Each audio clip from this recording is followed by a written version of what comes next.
Hello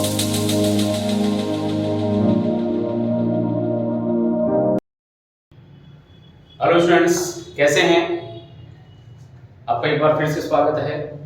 देखिए students, अभी एक आप लोगों के बीच में मैं 1 मिनट आपके लिए बात करता हूं कि अभी जो एग्जाम्स का है गवर्नमेंट की तरफ से अभी तो यही आ रहा है कि 3 मार्च को एग्जाम होंगे। तो आप सभी लोग अच्छे से तैयारी करते रहें, क्योंकि फ्यूचर में यदि आगे वाले दिनों के अंदर किसी प्रकार की और अगर को अपने को इन्फॉर्मेशन मिलती है तो आपके साथ जितना जल्दी हो सकेगा उतना जल्दी हम आप लोगों के साथ शेयर करेंगे, ठीक है। और आप अपनी जो तैयारी है अभी 3 मार्च के हिसाब से ही रेडी किए, प्रिपेयर रहिए, तैयार रहिए। और हमारे जो हम आपको जो वीडियो भेज रहे हैं, हमारे इन वीडियोस को देखते रहिए ताकि आपकी प्रिपरेशन है वो लगातार रूप से चलती रहे। चलिए आज के टॉपिक के ऊपर आते हैं वापस से कि कल हमने जो पिछली जो अपनी क्लास थी उसके अंदर आपने देखा था अलैंगिक जनन के हमने प्रकार देखे थे। अलैंगिक जनन के हमने प्रकार देखे थे और अब आज अपन बात करेंगे अलैंगिक जनन का महत्व कि अलैंगिक जनन की क्या इंपॉर्टेंस है, ठीक है। यानी कि इस अलैंगिक जनन का महत्व देखिए स्टूडेंट्स कि हम लोग क्या करते हैं कि अक्सर जो स्टूडेंट्स होते हैं वो क्या करते हैं कि अलैंगिक जनन को टॉपिक को बहुत अच्छे से कवर कर जाते हैं, लेकिन एक छोटा सा टॉपिक रह जाता है उनका अलैंगिक जनन का महत्व, जिसके ऊपर की 1 नंबर से लेकर के 2 नंबर तक 1 या 2 नंबर का जो क्वेश्चन है वो इसके ऊपर पूछ लिया जाता है, ठीक है। अब जब हमारी पूरी तैयारी होती है लेकिन हम लोग इसके बारे में नहीं पता होता है तो हमारा क्वेश्चन गलत हो जाता है। चलिए आज बात करते हैं कि अलैंगिक जनन का महत्व क्या है। देखिए अलैंगिक जनन का पहला इंपॉर्टेंस ये बेटा कि इसके अंदर आपने देखा था कि अलैंगिक जनन के अंदर जो कायिक प्रवर्धन होता है, कायिक प्रवर्धन, ठीक है। कायिक प्रवर्धन आपने कहा था वेजिटेटिव प्रोपागेशन जिसको अपन बोलते हैं, उस वेजिटेटिव प्रोपागेशन के द्वारा यानी कि ऐसे पौधे जिनके अंदर बीज नहीं बनता है, ठीक है, बीज नहीं बनता है, उनके अंदर अपन नया पादप तैयार कर सकते हैं, ठीक है, नया पादप तैयार कर सकते हैं। यहां पर एक छोटा सा क्वेश्चन और भी यहां पर बता देता हूं आपको कि प्रवर्ध, ठीक है, एक शब्द आ सकता है प्रवर्ध क्या है, ठीक है। देखिए स्टूडेंट्स हमारे सभी वीडियोस के अंदर हम कोशिश करेंगे कि आपको उन सभी छोटे-छोटे क्वेश्चन से आपको कनेक्टेड रखेंगे जो कि संभावित एग्जाम के अंदर आ सकते हैं, ठीक है। और ये क्वेश्चन भी पूछा गया है और पूछा जा सकता है कि प्रवर्ध क्या है। प्रवर्ध देखिए जिसको कि प्रोपाग्यूल बोला जाता है इंग्लिश के अंदर, इसी से यानी कि पादप का वह भाग जो कि कायिक प्रवर्धन का मतलब होता है डेवलप होकर के, विकसित होकर के अनुकूल परिस्थितियों के अंदर, जिसको अपन बोल सकते हैं कायिक प्रवर्धन द्वारा क्या करता है, नई संतति का निर्माण करता है बेटा, उसको आप क्या बोलते हैं, प्रवर्ध बोलते हैं, उसको अपन बोलते हैं प्रोपाग्यूल बोलते हैं, ठीक है। तो पहला तो क्या हो गया अपना कि कायिक प्रवर्धन के माध्यम से ऐसे पादप जिनके अंदर बीज नहीं बनते हैं, ऐसे पादप जिनके अंदर की बीज नहीं बनते हैं, उनके अंदर नए पादप का निर्माण किया जा सकता है। इसके अलावा नंबर 2 अलैंगिक जनन जो है वो जनन की तीव्र विधि है, जनन की तीव्र विधि है। स्टूडेंट्स तीव्र क्यों बोला जा रहा है समझिएगा।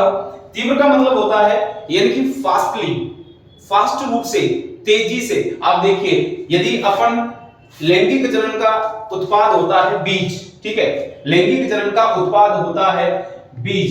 अगर आप बीज को अगर अपन जमीन में बोते हैं, ठीक है, तो उससे नया पादप बनता है और आप जानते हैं उस नए पादप को अंकुरित होने में उसको बड़ा समय लगता है, वो बड़ा होता है, ठीक है। एक छोटा सा पादप अंकुरित होगा फिर उसको बड़ा होने में समय लगेगा, लेकिन आप जानते हैं कि मैंने कहा जनन की तीव्र विधि है, यानी कि एक जो पूर्ण रूप से आपने बड़ी सी टहनी लगा दी, किसी पादप की बड़ी सी टहनी लगा दी, ठीक है, उसकी बड़ी सी जड़ काट के लगा दी, तो वो बहुत जल्दी क्या होगी, ग्रो अप हो जाएगी, बहुत जल्दी क्या हो जाएगी, ग्रो अप हो जाएगी, ठीक है। तो इसलिए इसको जनन की इसलिए इसको जनन की एक तीव्र विधि मानी गई है। ठीक है, इसके अलावा नंबर 3 पर आता है कि किसी भी पादप के जो अच्छे लक्षण होते हैं, ठीक है, अच्छे लक्षण होते हैं, यदि आनुवंशिक रूप से किसी पादप के अंदर अच्छे लक्षण हैं, ठीक है, तो उसके 100% लक्षणों को अपन क्या कर सकते हैं, अगली पीढ़ी में ले जा सकते हैं। ये अपने पास अलैंगिक जनन का एक और महत्व है। और इसके द्वारा सब अगली पीढ़ी के अंदर 100% लक्षणों को क्यों ले जा सकते हैं, क्योंकि आपको बेटा मैंने पिछली क्लास में मैंने जब अलैंगिक जनन पढ़ाना प्रारंभ किया था, अलैंगिक जनन हमने शुरू किया था, तो मैंने आपको बताया था कि इसमें बनने वाली जो संतति होती है वो क्लोन होती है बेटा। क्लोन, देखिए ये फिर से एक और क्वेश्चन आ गया है यहाँ पर कि क्लोन क्या है, क्लोन क्या है या क्लोन किसे कहते हैं, ये भी पूछा जाता है। ठीक है, क्लोन क्या है या ये भी पूछा जाता है। ठीक है, तो यहां पर क्या बेटा कि क्लोन यानी कि अलैंगिक जनन के द्वारा या आप ये कह सकते हैं कि समसूत्री विभाजन के द्वारा बनने वाली वह संतति जो कि संरचना और आकारिक रूप से और आनुवंशिक रूप से भी अपने जनक के समान हो। तो देखिए यहां पर मैंने आपको यहां पर 2 क्वेश्चन यहां पर आज कराए हैं। ठीक है, तो इस तरीके से आप इन क्वेश्चंस को नोट करते जाइए और जो कि आपके एग्जाम्स में आते हैं। ठीक है, इसके अलावा यानी कि जब कोई उजाड़ क्षेत्र हो, चौथा में ले रहा हूं, जब जो कोई यदि कोई उजाड़ क्षेत्र हो, ठीक है, उजाड़ क्षेत्र को अपन जल्दी हरा भरा कर सकते हैं। ठीक है, उजाड़ क्षेत्र को अपन बहुत जल्दी हरा भरा कर सकते हैं। ठीक है, अगर आपके पास मान लीजिए किसी जगह पर कोई बंजर जमीन है, कहीं पर बंजर जमीन है और आपने क्या किया, छोटे छोटे कलिकाओं का वहां पर रोपण कर दिया। ठीक है, हालांकि आप जानते हैं कि बंजर जमीन, आप कह रहे हैं कि सर आप बंजर जमीन की बात कर रहे हैं, उसके अंदर आप कलिका रोपण करेंगे तो वहां पर बंजर जमीन में कैसे होंगे।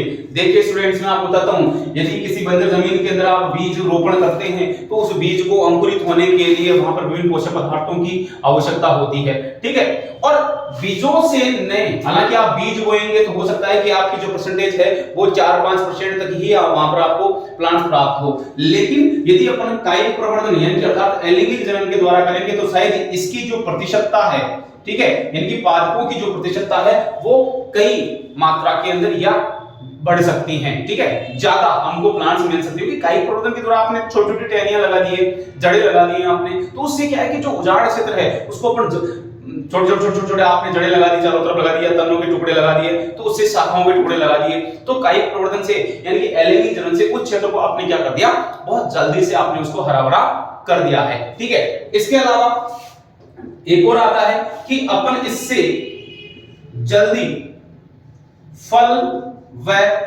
फूल प्राप्त कर सकते हैं बेटा।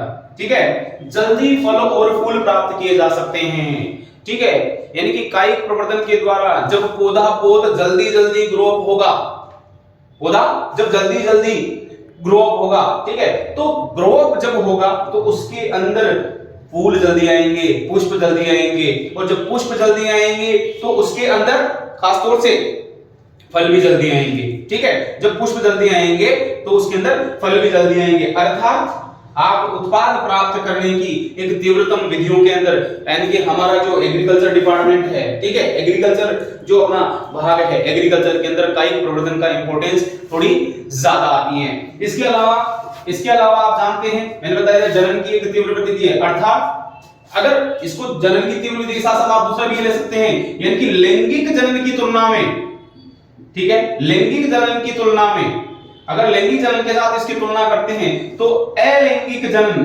तुलना में अलैंगिक जनन जो है वो क्या है बेटा, वो तेज है। ठीक है, फास्ट होता है। लैंगिक जनन में समय लगता है, लैंगिक जनन में समय लगता है, जबकि अलैंगिक जनन के अंदर समय कम लगता है। अलैंगिक जनन के अंदर समय कम लगता है। ठीक है, इसके अलावा मैंने आपको बताया कि इसके अलावा लक्षणों को संरक्षित किया जा सकता है, लंबे समय तक उनको संरक्षित किया जा सकता है। ठीक है, तो इस तरीके से हमारे पास मैंने आपको ये पॉइंट बताए जिसके अंदर की महत्व पूछ जाते हैं कि कोई 4 महत्व लिखिए, कोई 4 महत्व लिख दीजिए। 1 या 2 नंबर का प्रश्न आता है अलैंगिक जनन का महत्व या कोई 4 महत्व लिखे, तो आप इस तरीके से आप इनको जो मैंने आपको 6-7 आपको मैंने बताए हैं उनमें से भी कोई भी 3-4 आप महत्व लिख करके आ सकते हैं। ठीक है, तो इस प्रकार से अलैंगिक जनन का महत्व हमारा कंप्लीट होता है। ठीक है, अब देखिए स्टूडेंट्स, यहां पर अलैंगिक जनन का जो टॉपिक है वो कंप्लीट हो जाता है। अलैंगिक जनन का जो टॉपिक है वो कंप्लीट हो जाता है। ठीक है, इसके बाद एक छोटा सा टॉपिक जो कि इंपॉर्टेंट है, कल हमने जाते जाते एक इंपॉर्टेंट, यहां से इसको सभी इंपॉर्टेंट लिख लेंगे। 2022 के हिसाब से अपना जो पेपर आ रहा है 2022, ठीक है, 2022 के अंदर आप शायद इस प्रश्न को अपने पेपर के अंदर देख सकते हैं या हो सकता है कि मिलेगा। बाकी देखिए, यानी कि अपन ने एक एग्जांपल कायिक प्रवर्धन के अंदर हमने तने के अंदर आपने एग्जांपल पढ़ा था। एग्जांपल अपन ने पढ़ा था जल कुंभी का। ठीक है, भूस्तारिका वाला जो एग्जांपल आया था उसके अंदर आपने जल कुंभी का आपने एग्जांपल पढ़ा था, और उस एग्जांपल के अंदर, ठीक है, उस एग्जांपल के अंदर मैंने आपको बताया था कि ये एक जलीय पौधा है। ठीक है, जलीय पौधा है, और इस जलीय पौधे के अंदर, ठीक है, इस जलीय पौधे के अंदर कायिक प्रवर्धन की क्रिया होती है। देखिए बेटा, जलकुंभी जो है, ठीक है, इसके ऊपर प्रश्न कैसे आता है पहले तो मैं आपको बता देता हूं, या पहले इसके ऊपर ये चर्चा करते हैं कि जलकुंभी क्या है। जलकुंभी बेटा स्टूडेंट्स, ये एक जलीय पादप है। ठीक है, एक जलीय पादप है जिसका कि वानस्पतिक नाम जो है, ठीक है, वानस्पतिक नाम जो है वो इसका है इकोर्निया क्रैसिपस। इसका जो बॉटनिकल नेम है इकोर्निया, EICH,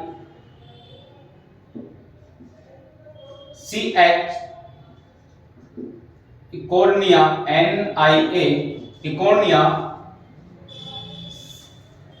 CRA क्रैसिपस। ठीक है, इकोर्निया क्रैसिपस। ठीक है, इकोर्निया जो क्रैसिपस है ये इसका बॉटनिकल नेम है, और यहां पर देखिए स्टूडेंट्स, इसको किन किन नाम से क्वेश्चन इसका आ सकता है। यहां पर इंपॉर्टेंट चीज है, ठीक है,